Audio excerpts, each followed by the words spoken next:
Olá, galerinha do sexto ano, tudo bem com vocês? Bom, estamos aqui novamente para mais uma videoaula de língua portuguesa. Hoje vamos relembrar conteúdos já vistos por aqui. Falaremos um pouco da estrutura da narrativa e também um pouco mais da ortografia. Bom, espero que vocês estejam atentos e vamos começar nossa aula. Vem comigo, pessoal! Aula destinada aos alunos do sexto ano do ensino fundamental, a estrutura da narrativa e também a ortografia. Bom, vamos começar falando um pouco sobre esse gênero, essa estrutura da narrativa que envolve diversos gêneros textuais, como contos, romances, na verdade, a crônica. Então, a gente tem aí uma frase que é muito comum dos contos. Era uma vez. Pois é, tudo isso, pessoal, é para a gente começar a falar dos elementos que compõem uma narração. Nós já tivemos algumas noções sobre texto narrativo, mas há um pouco mais a aprender sobre os elementos da narração. Bom, os elementos são eles: enredo, personagem, espaço, tempo, ação e narrador. Você sabe, né, que a narração é um relato de fatos ocorridos em um certo espaço, né, um lugar, tempo, com determinados personagens, cuja ação é contada por um narrador.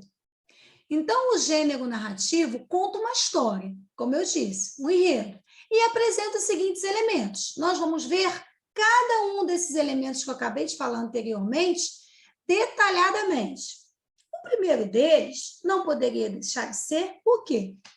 O narrador, né? O narrador é a voz narrativa, ou seja, é aquele ou aquela que conta a história, né? Então, portanto, nós não devemos confundir essa voz, a voz da narrativa, com a voz do autor, algo muito comum. Muitas vezes a gente pergunta ao aluno: e aí, quem é o narrador da história? O aluno vai lá e coloca o autor do livro, o autor daquela narrativa. Não, não, não. A voz da narrativa, ela pode ser uma voz feminina ou masculina. Às vezes, o autor, né, do livro, da história, é homem, e a voz da narrativa é mulher. Então, a gente não pode confundir essas duas coisas, tá? A voz da narrativa é uma estratégia da história, da ficção. Vai depender do desejo de quem escreve aquela história. O narrador, gente, também chamado de foco narrativo, é como eu vejo, através de que olhos eu vejo aquela narrativa. O narrador, ele pode ser onisciente ou onipresente, tá? Onisciente e onipresente são as mesmíssimas coisas. O que é o narrador onisciente? É quando a narração ela é feita em terceira pessoa. Situação em que o narrador observa de fora os acontecimentos. Daí, ele tem ciência de todas as ações e pensamentos dos personagens, o que faz com que ele seja um narrador onisciente, ou seja, ele tem consciência, tem ciência de todas as ações e pensamentos dos personagens. É como se ele fosse uma espécie de Deus, né? Soubesse tudo dos personagens daquela história. Então, a gente tem um trecho aí como exemplo de uma obra de um autor conhecidíssimo, de um livro chamado Relíquias de Casa Velha, tá? De Machado de Assis, em que o narrador conhece até as sutis. O que são sutis? As mais o detalhe, né? Mais disfarçadas impressões da personagem Quintanilha, ou seja, sutil, leve, aquele que quase ninguém percebe. Mas esse narrador, por ser um narrador onisciente, ele consegue perceber. Então, vamos lá. Quintanilha sentiu-lhe lágrimas na voz. Assim lhe pareceu, ao menos. Pediu-lhe que guardasse o testamento. Só lhe respondia o som áspero da pena correndo no papel. A consulta dos livros era feita com tal melancolia que entristecia o outro.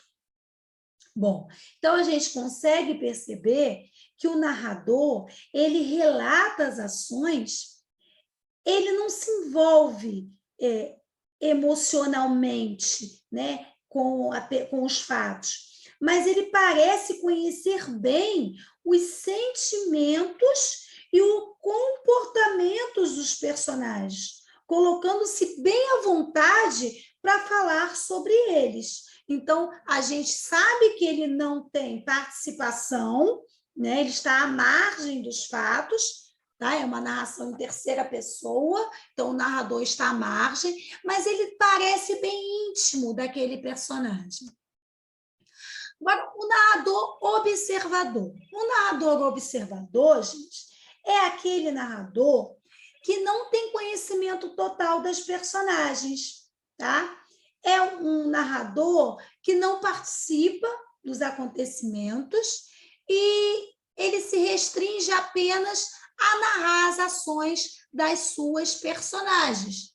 Então, olha o trecho desse pequena obra chamada Novela pela Noite, de Caio Fernando Abreu. Voltou de repente e deu um salto para dentro da sala. A cara violenta, o punho fechado, estendido em direção à barriga do outro. É um narrador que sabe, conhece todo o espaço da narrativa, tem total conhecimento dos personagens, mas ele apenas está narrando, diferentemente do outro. Observe que no anterior, o narrador diz que a consulta dos livros era feita com tal melancolia que entristecia o outro. Então, Quintanilha sentiu-lhe lágrima na voz. Então, vejam só, ele vai além de simplesmente narrar o fato, narrar a ação, no caso do onisciente. O onisciente vai um pouco mais além. É como se ele quisesse dar mostras, né, do perfil dessa personagem. Já no narrador observador, não. Ele narrou a história crua e simplesmente. Já o narrador personagem, como o próprio nome já diz, é um narrador que é personagem também, né? Assim como o próprio personagem conta a história, né? Então, que dá aos leitores, né, apesar de ser um personagem, dá aos leitores, né, quem está lendo a história, uma visão parcial dos fatos. Ué, professora, mas como assim? Ele não é personagem? Ele não deveria conhecer toda a história? Não, muito pelo contrário, galera. Se ele é um personagem, ele não tem conhecimento daquilo que acontece em outros núcleos narrativos. É como você viver a sua vida, né? Você está na sua casa, você sabe o que acontece na casa do vizinho? Não, você está vivendo a sua vida, aquela história. Então, você é personagem daquela história, você não tem noção. Você tem noção daquilo que acontece com você, tá? O que envolve você. O que envolve o outro, uma terceira pessoa, você não sabe. Então, você só tem a sua posição diante dos fatos. Essa é a narração em primeira pessoa. É apenas uma posição, a posição do personagem. Olha o exemplo. Frederico Paciência estava maravilhoso, sujo do futebol, suado, corado, derramando vida. Me olhou com uma ternura sorridente. Talvez havia um pouco de piedade. Então, é o olhar daquele personagem sobre outro.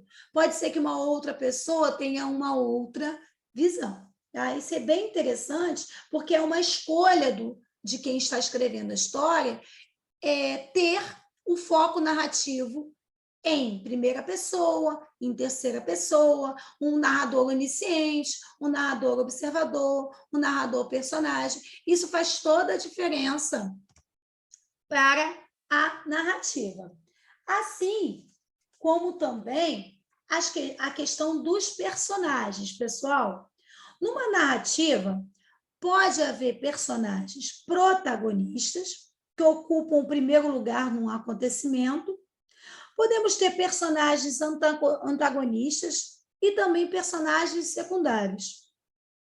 Tá? É muito importante que o personagem é um ser criado para um texto narrativo. Pode ser uma pessoa, um animal, um sentimento, um objeto personificado, né? Então, as personagens, como está aqui escrito, são os participantes da história. É quem age ou quem é afetado pelo enredo, né? Podendo ser planas, sem complexidade, superficial, ou seja, você não aprofunda muito conhecimento sobre aquele personagem. Ou podemos ter personagens redondas, que são personagens mais complexas, que requerem mais profundidade, são mais detalhadas. O importante é sabermos que a criação de personagens implica o desenvolvimento de características físicas e psicológicas, né? Quando você cria um personagem, você precisa saber que você precisa pensar nas características físicas e também psicológicas para eles. Porque é preciso, gente, mostrar para o leitor não só como se parece, como se veste, mas também como andam, como falam, como pensam, como se sentem, né? Se vocês quiserem construir personagens principalmente redondas, né? Personagens mais complexas. Então, isso vai ser sempre possível, Jussara? Vai ser sempre possível eu escrever bastante sobre os meus personagens? Não. Nem sempre a gente vai conseguir escrever bastante sobre os personagens, tá? Porque tem alguns gêneros que permitem. A crônica, por exemplo, não permite você detalhar muitas personagens, mas o romance, esse gênero já permite com que você crie descrições mais elaboradas, né? Então, tem um espaço maior. A personagem já pode dar ao leitor uma boa ideia de como, por exemplo, é aquele espaço, é aquele ambiente. Então, a personagem vai contribuindo na elaboração da narrativa. E um outro aspecto da estrutura do texto narrativo é o tempo, tá? O tempo de uma narrativa, ele pode ser cronológico ou também ele pode ser psicológico. Vamos falar um pouco sobre o tempo cronológico. O tempo cronológico é semelhante ao tempo do relógio, né? Ou seja, ele é regular, ele pode indicar segundos, horas, dias, semanas, meses. Jussara, como que eu vou perceber isso? Gente, vai estar na narrativa. Com o passar das horas, no final do dia. Então, nós vamos ter marcas temporais. Vamos ter advérbios que vão indicar isso, né? Numerais. Então, a gente vai percebendo esses marcadores, tudo bem? Então, nós temos aí o tempo cronológico. Olha o exemplo que eu coloquei para vocês. Havia já anos que o químico vivia em Tubiacanga, quando, uma bela manhã, Bastos ouviu entrar pela botica dentro. O prazer do farmacêutico foi imenso. O sábio não se dignara até aí visitar fosse quem fosse. E eu perguntasse a vocês, gente, em relação ao tempo, nesse trecho temos tempo cronológico ou psicológico? Logo, vocês poderiam dizer cronológico. Como eu posso justificar isso? Olha aí, uma bela manhã. Então, as ações se passam numa bela manhã. Então, isso indica que o tempo é cronológico. Já o tempo psicológico não tem relação nenhuma com os acontecimentos do relógio. tá? Não está relacionado ao espaço, e sim ao interior da personagem. Gente, é o tempo da consciência. Ele ocorre, as ações ocorrem na mente da personagem. Então, ele está ali relacionado aos sentimentos da personagem. É como ela se encontra naquele dado momento, né? Então, não tem relação nenhuma com os dados daquela hora, daquele mês, daquele tempo. Ela pode estar flutuando entre passado, presente ou futuro. Clarice Lispector, uma romancista muito famosa que nós tivemos aqui no nosso país, temos no nosso país. Apesar dela ter falecido em 1977, ela permanece muito viva na nossa literatura. Então, a Clarice Lispector, ela sempre teve o dom de escrever romances, histórias, cujo fluxo da consciência sempre falou muito alto. Então, ela é mesmo uma escritora que escreve para dentro, né? Ela costumava dizer que ela cozia algumas pessoas cozem para fora, cose do verbo cozer, tá? E ela cozia, ela escrevia, costurava para dentro. Então, assim, a Clarice Lispector, ela fazia romances cuja narrativa não dava para você seguir uma sequência, não tinha como você analisar uma sequência, porque ela ia e voltava nos seus pensamentos. Olha aí, esses são trechos do livro Romance A Paixão Segundo GH. Ó, meu amor desconhecido, lembra-te de que eu estava ali presa na mina desabada, e que a essa altura o quarto já se tornara de um familiar inexprimível, igual ao familiar verídico do sonho. E como no sonho, o que não te posso reproduzir é a cor essencial de sua atmosfera. Como no sonho, a lógica era outra. Era uma que não faz sentido quando se acorda, pois a verdade maior do sonho se perde. Mas lembra-te que isso tudo acontecia, eu acordada e imobilizada pela luz do dia. E a verdade, um sonho estava se passando sem anestesia da noite. Dorme comigo acordado, e só assim poderás saber do meu sono grande e saberás o que é deserto vivo. De súbito, ali sentada, um cansaço todo endurecido, sem nenhuma lassidão me tomara. Um pouco mais e ele me petrificaria. Olhando assim, lendo assim, a gente pensa, professora, confuso o pensamento dela. É porque ela está ali meio que vivendo o sonho e a realidade. Então, quando a pessoa vive sonho e realidade, as ideias, elas parecem não se combinar muito bem, né? Ela está ali naquele fluxo da consciência, do inconsciente dela. Agora vamos a um outro aspecto da estrutura da narrativa, galera, que a gente chama de espaço. Espaço nada mais é do que lugar, tá? Lugar. A história se passa onde? Se passa no Rio de Janeiro, se passa em São Paulo, na época do Império, são nos dias atuais, em São Paulo, enfim. O espaço é muito importante, pois a construção do espaço ele contribui para a elaboração dos próprios personagens. Então, é a mesma coisa. Se o autor descreve um personagem que mora na cidade, num apartamento, né, grande ou pequeno, o leitor vai imaginar situações que são características para esse personagem.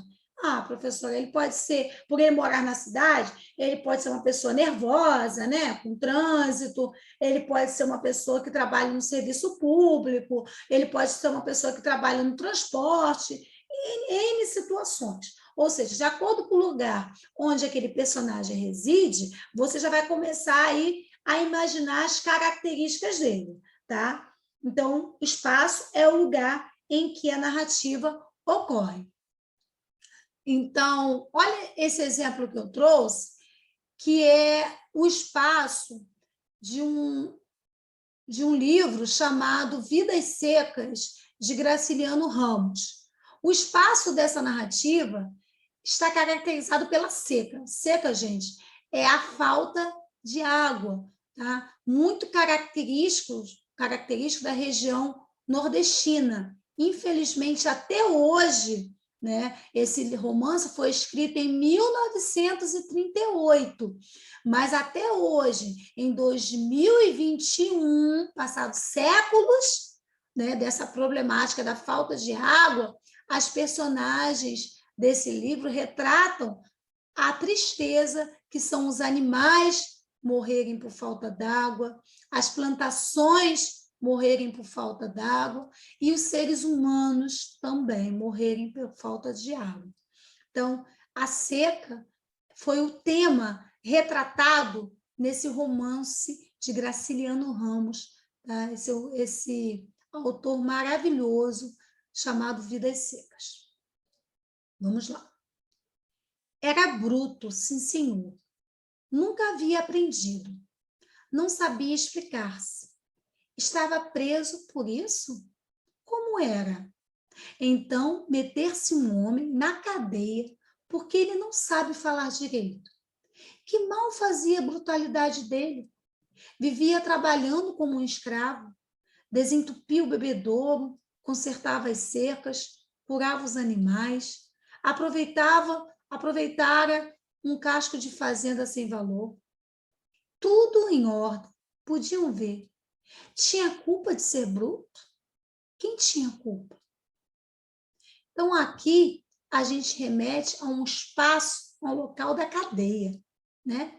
Então, a cadeia, o local onde foi julgado aquele homem, que é um homem bruto, sem conhecimento, sem estudo. Então, ele estava questionando, né, que aquela pessoa estava presa ali por ser bruto. Bom, agora nós vamos passar não mais a um estudo só das personagens, só do narrador, mas um aspecto que também diz respeito à narrativa, que são as maneiras de você apresentar a história, ou seja, os tipos de discurso da narrativa. Primeiro deles é o discurso direto. Quando você tem um discurso direto, você tem a fala da personagem, né? Então, você tem o diálogo do personagem. E aí a gente consegue perceber isso, pessoal, através de alguns elementos, como o travessão. O travessão é uma das marcas do discurso direto, é quando o personagem está falando. Já o discurso indireto, o narrador ou a narradora não fala através da personagem. É como se o narrador transcrevesse a fala das personagens, traduzisse o que o personagem pensa. Olha só o exemplo.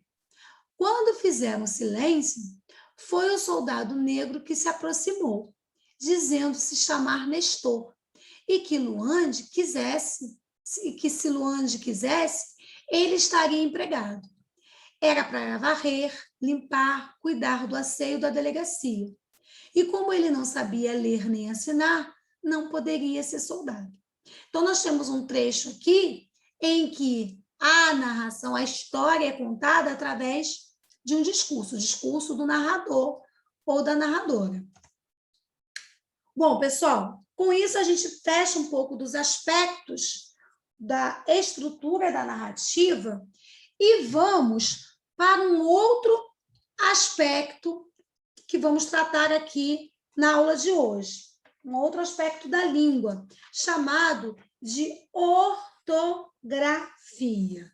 Bom, como nós já falamos aqui em outro vídeo, ortografia, pessoal, nada mais é do que o estudo da forma correta de escrita das palavras de uma língua. Então, orto, né, do grego, vem do grego, orto, que quer dizer correto, e grafo, que significa escrita. A ortografia, ela respeita a uma série de convenções, ou seja, é uma convenção, é um conjunto de regras que tem como objetivo unificar a ortografia oficial. Então, não é só no Brasil que se fala a língua portuguesa. Então, nós precisamos unificar aquela ortografia oficial, né? E através do quê? Como que se faz a convenção? Se faz através de um acordo ortográfico. Então, as regras de acentuação, regras de pontuação, de escrita, de número de letras do alfabeto, tudo isso, gente, está dentro da ortografia oficial. É um acordo que é feito para que todos possam conhecer. Mas é claro que, além das situações, né, de acentuação, de pontuação, há uma série de palavras e expressões que oferecem certas dificuldades na hora de escrevermos, né? Muitas vezes a gente se depara com uma palavra que é parecida com a outra, mas tem significado diferente. E aí, quando eu escrevo, quando eu não escrevo, quantas dúvidas surgem, né? A língua, ela é muito dinâmica, ela é muito viva. Então, no nosso dia a dia, na produção de um texto, a gente acaba tendo essas dúvidas. Aí eu trouxe aqui para vocês algumas dessas situações de dúvidas que são recorrentes na língua, né, na escrita, porque estudar ortografia é um leque muito grande, né? Você pode estudar a acentuação que você vai estar estudando ortografia. Você está estudando pontuação, você está estudando ortografia. Letras, quando você estuda o alfabeto, você está estudando ortografia. Mas eu quis trazer um aspecto da ortografia. E que aspecto é esse? Exatamente esse que trata das dúvidas que são comuns. Então, o uso de certas palavras, o mais sem o i. Eu vejo muitos alunos escrevendo e confundindo o mais com o i e o mais sem i. São coisas bem diferentes. O mais sem i, o mas, é uma conjunção coordenativa adversativa. Ah, Jussara, professora, como que eu vou guardar isso? Opa, você não precisa guardar isso agora nesse momento.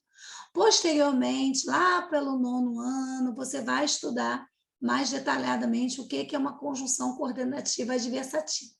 Por hora, por enquanto, eu preciso apenas que você saiba que esse mais aqui, sem i, significa ideia contrária. Porém, contudo, quando você quiser estabelecer ideias contrárias, olha só no exemplo, fica mais fácil a gente perceber. A situação social do país é precária. Isso é uma afirmação, certo? Estou afirmando que a situação é precária. Aí, logo em seguida, aparece o quê? Ainda existem aqueles que só buscam privilégios pessoais. Mas, olha só, ainda existe mais, ó. Porém, apesar de ser precária, ou seja, quer dizer, mas, contudo, ideias contrárias, tá vendo? Apesar de ser precária, o que deveria ser? Todo mundo em busca de um bem coletivo, mas não é o que acontece. Tem pessoas que só buscam privilégios pessoais. Então, isso é uma coisa que parece coisas que se opõem, né? Pensamentos e situações que se opõem. Olha o outro exemplo. Suas irmãs são caladas. Caladas é uma característica. Mas eu quero dar uma outra característica. Mas são simpáticas. Ou seja, caladas, porém simpáticas. Tá? Eu poderia dizer, suas irmãs são bonitas, mas antipáticas. Ou seja, ideias contrárias também. Agora, o mais com i. Mais com i é um advérbio de intensidade, talvez um pouco mais fácil de você guardar. Por quê? Expressa soma, adição, acréscimo. Ai, eu gostaria de comer mais pudim. Mais pudim. Esse mais aqui, ó, quantidade. Hoje não ouço mais as vozes daquele tempo. Ou seja, mais no sentido de soma, de acréscimo. Então, esse fica mais fácil. Nós temos também um mais com um acento agudo. Esse é mais fácil da gente identificar. Quando tiver acento agudo, é só quando quiser se opor à palavra boa, tá? Então, mais com acento agudo é no sentido de mal, de cruel, tá? Crueldade, mais, pessoas cruéis, ruins, ou situações ruins também, tá? As más línguas de nada servem, ou seja, mais com acento agudo. As línguas cruéis, as línguas ruins de nada servem. Essas meninas são más, são ruins e antipáticas. Mal com U, mal com L. E aí, me digam, tem dúvida? Não tem dúvida? Facinho para vocês? Mal com U. Mal com U é o contrário de bom. Ah, Jussara, então se eu colocar o mal e colocar o bom ali, substituir, é com U? Exatamente. Mal com L é o contrário de bem. Tá? Mal com L é o contrário de bem. Então, olha só. Eduardo é um mau garoto. Se eu colocar a palavra bom aqui, ó, vai se encaixar perfeitamente. Eduardo é um bom garoto. Agora, se eu colocar o bem, a palavra bem, Eduardo é um bem garoto, não combina, né? Ele é um mau político. Se eu colocar o bom, perfeitamente combina aqui, ó. Ele é um bom político. Então, se eu colocar o bem, não vai combinar. Ele é um bem político. Agora, mal com L. Mal com L é no sentido de doença, de tristeza, tá? Mal, uma coisa, uma tragédia, uma desgraça, né? Enfim, ele dirige muito mal, péssimo. Ele cantava mal, ruim, né? Então, mal cheguei em casa, o telefone tocou. Aqui já é uma conjunção, tá? Então, seu mal não tem cura, ou seja, né, aquela doença não tem cura. A mesma coisa aqui, se você substituir quaisquer dessas frases por bem, tá, o mal que aparece em quaisquer dessas frases aqui, por bem, vai se encaixar certinho, ó. Ele dirige muito bem. Agora, se você colocar o bom, já não se encaixa. Ele dirige muito bom, não combina. Por quê? Ah, o porquê. Esse porquê, ele é uma pedra no sapato da gente, né? De muitas pessoas. Por quê? Por quê? Por quê? Gente, o porquê, ele é uma palavra que aparece em mais de uma forma. Então, ele costuma realmente causar dúvida, né? Mas a gente tem em mente que utilizamos o porquê separado no início das frases interrogativas diretas ou indiretas, né? Logo no iniciozinho da frase, quando você quiser questionar, você vai usar o porquê separado, sem acento. Mas também você pode utilizar quando ele quiser substituir a expressão pelo qual, mais rara de acontecer, tá? No meio da frase. Ele perguntou por que o outro estava com medo. Por quê? Aqui você pode substituir esse porquê pela expressão pelo qual. Ele perguntou pelo qual motivo o outro estava com medo, tá? Então é importante estarmos atentos ao uso desse porquê no meio aqui da frase. Olha só, porquê junto. O porquê junto, ele só vai ser utilizado quando estiver dando uma explicação nas respostas de perguntas formuladas com porquê, tá? Juca não veio porque não quis. Eu estou aqui justificando, estou dando uma explicação à falta de Juca, tá? Venha, porque precisamos de você aqui. Mais uma vez o porquê dando uma explicação. Qual é a explicação para você vir?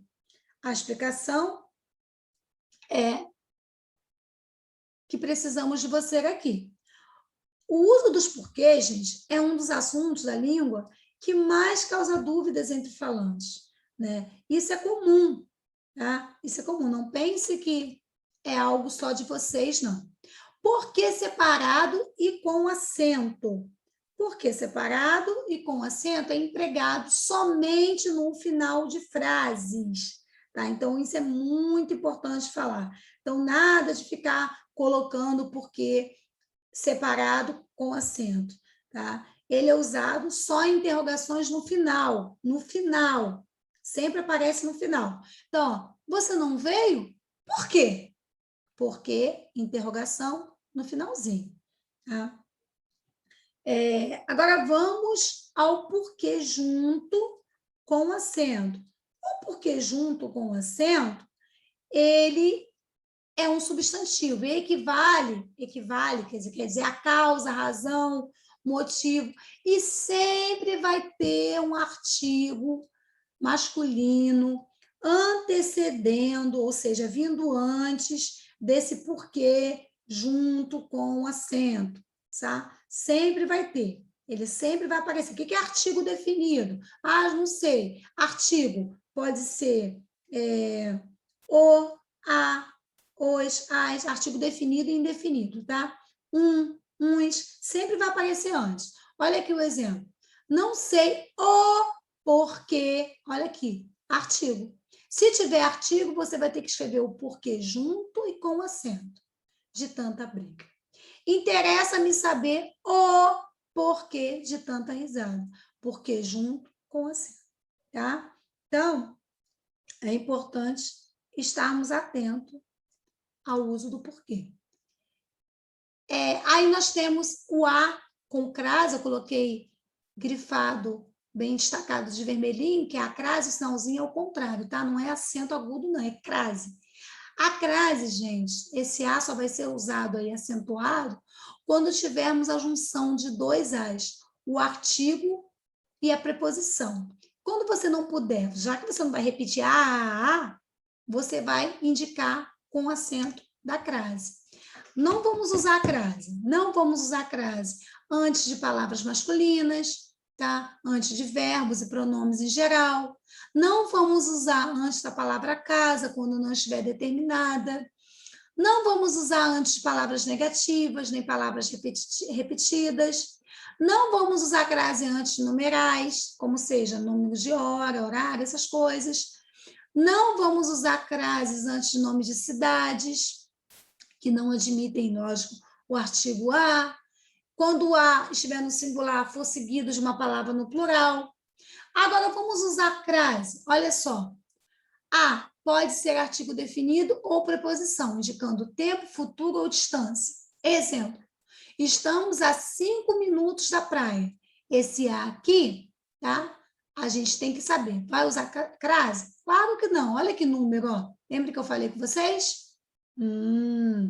A mesma coisa daqui, ó. A reunião será daqui a 2 dias. Então, nós não usamos crase diante de horário, tá? Palavras assim não usamos. Bom, e uma outra dúvida que surge é o A com H. Gente, A com H é forma verbal do verbo haver. Indica tempo passado. Então, indica que aquilo já aconteceu. Há 5 dias que eu não vejo Marina. Esse A aqui, ó, pode ser substituído por fazer. Faz 5 dias. O de baixo. Há muitas maneiras de sermos felizes. Pode ser substituído por existir. Existem muitas maneiras de sermos felizes.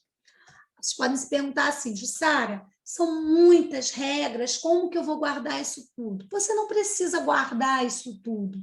Você pode, sempre que for preciso, rever o vídeo, esse vídeo, para você tirar suas dúvidas.